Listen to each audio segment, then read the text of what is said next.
Welcome to our three-part series on the Mezuzah, one of the best-known objects in Judaism and Jewish history.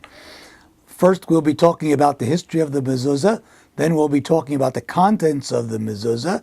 And in our third and final segment, we'll actually be installing a Mezuzah on a congregant's home.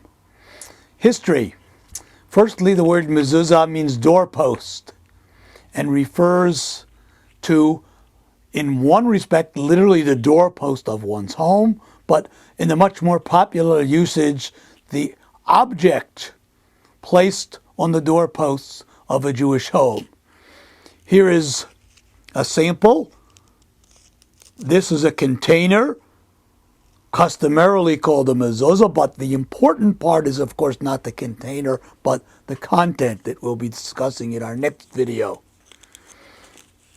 The mezuzah is an ancient custom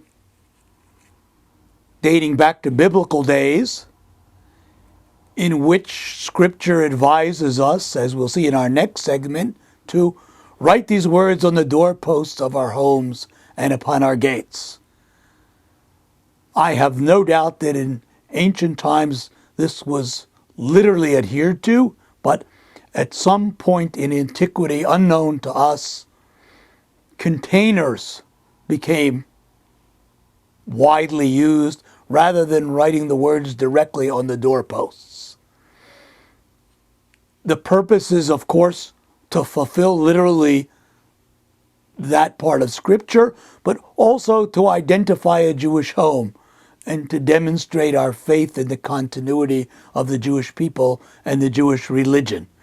We'll talk a little bit more in our next episode of some of the specifics, but certainly mezuzot are symbols that are closely attached to Judaism.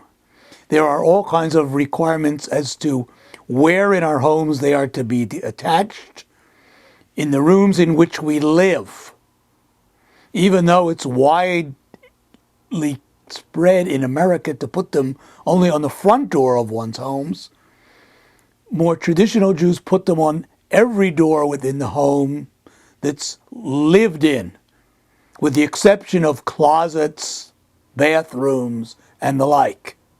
There's also an interesting question about whether a synagogue needs a mezuzah.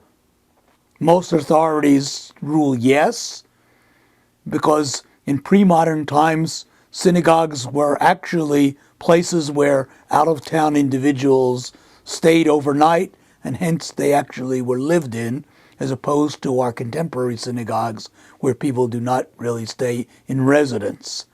In our next segment, we'll be looking at some detail into the contents of the mezuzah, but that's a capsule of the history of this central object in Judaism and in Jewish tradition.